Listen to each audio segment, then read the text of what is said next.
इस वक्त समुद्री तूफान बिपरजॉय पाकिस्तान के साहिलों की तरफ बढ़ रहा है।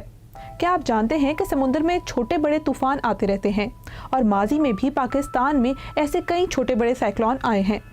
आइए जानने की कोशिश करते हैं कि माजी में आए साइक्लोन्स ने पाकिस्तान में किस कदर तबाही मचाई है।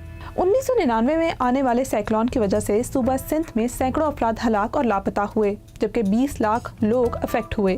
यूनाइटेड नेशंस की रिपोर्ट के मुताबिक इस तूफान के नतीजे में 1,38,000 घर और 2,56,000 एकड़ एग्रीकल्चर लैंड तबाह हुआ था। इस समुद्री तूफान से सूबा सिंध में सबसे ज्यादा मुतासिर होने वाले इलाके बदीन, ठट्टा और कैटी बंदरगाह थे। 2007 का साइक्लोन यमगीन समुद्री तूफान यमगीन बलूचिस्तान के साहिली इलाकों से टकराया था। इस समुद्री तूफान के नतीजे में चलने वाली हवाओं की रफ्तार 65 किलोमीटर फी घंटा तक रिकॉर्ड की गई थी। इस समुद्री तूफान के नतीजे में दर्जनों अफराद हलाक जबकि कई लाख अफराद मुतासिर हुए थे। उस वक्त के लोकल मीडिया के मुताबिक एक ही दिन में कराची में 100 से ज्यादा लोग बारिशों और इससे मुतल्लिका हादसात के बायस हलाक हो गए थे।